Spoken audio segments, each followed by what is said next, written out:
Ghislain Beaulieu. Je pense qu'on est favorable à des gros projets de même. Depuis le début des audiences, beaucoup d'intervenants viennent témoigner de leur appui au projet Arabasca. Mais hier soir, les opposants ont pris beaucoup de place. 75 des citoyens concernés ont une impression de danger face à l'implantation du terminal méthanier. Rabat-Joie a présenté un sondage qu'il a commandé et qui a été mené dans un rayon de 2,5 km de l'emplacement, soit dans l'est de Lévis et une partie de Beaumont. Le sondage indique que les 3/4 de la centaine de répondants sont contre Arabasca, surtout pour l'environnement et la sécurité, que le tiers disent qu'ils vont sûrement déménager si le projet se réalise.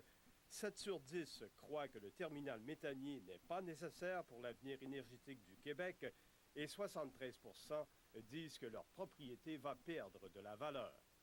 L'acceptabilité sociale dans un rayon de 2,5 km, c'est beaucoup plus crédible qu'aller vérifier si les gens de Saint-Nicolas veulent de ce projet-là à 40 km à l'ouest.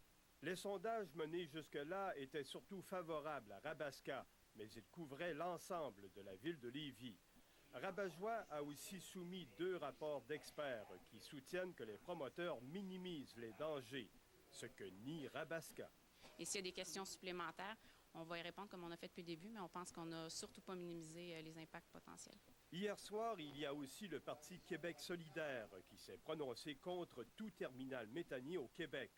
Françoise David soutient qu'on n'en a pas besoin et elle croit qu'il n'y a pas d'acceptabilité sociale autour de ce projet. Il est évident que plus l'on se rapproche du site du projet et plus les populations sont massivement contre ce projet, je pense qu'il faut respecter ça.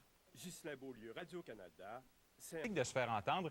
Et Mario, on ne peut pas dire que la santé publique est nécessairement favorable au projet. Écoutez, c'est un rapport qui pourrait avoir beaucoup de poids si on regarde l'épaisseur du document qui a été déposé cet après-midi par l'Agence de santé des services sociaux de Chaudière-Appalaches et de la capitale nationale, qui ne se disent pas défavorables, mais en même temps, on dit qu'ils ne peuvent pas émettre d'avis favorables sur ce projet Arabasca.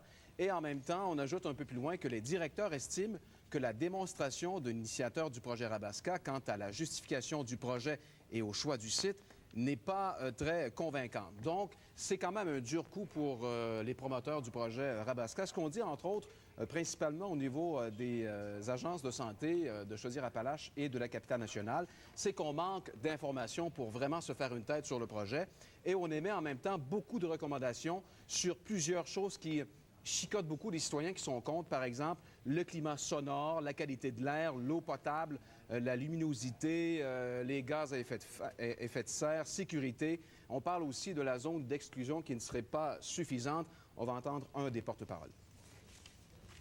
Compte tenu qu'il nous manque certaines informations, entre autres sur les impacts environnementaux, mais économiques du déploiement du projet, il nous est difficile de faire l'équilibre, le pendant entre qu'est-ce qui, par rapport aux impacts, aux effets négatifs ou aux impacts négatifs qui sont plus disons, localisés au pourtour du site versus l'ensemble des avantages économiques pour la région. Évidemment, ça va donner des munitions à ceux qui sont contre ce projet-là. Absolument. Entre autres, les gens de Rabat-Joie qui étaient présents cet après-midi, on dit ça depuis le début, que c'est pas l'endroit pour faire ce genre de projet. Donc, ce qu'on entend de la part des agences, ça fait du bien à ces gens-là. On va entendre le porte-parole, M. Saint-Laurent. La santé publique vient confirmer que l'initiateur du projet minimise les risques reliés à ces installations. Une installation comme ça ne s'installe pas parmi les gens. Ça s'installe dans un endroit zoné industriel ou un site industriel, ce qui n'est pas le cas. Donc, au niveau des agences, on parle d'un grand dérangement, qu'on est très préoccupé par ce projet-là. Vous savez que les audiences, ça se poursuit. Il y en a encore pour une semaine. Il y a au total quelques 600 mémoires qui seront déposées.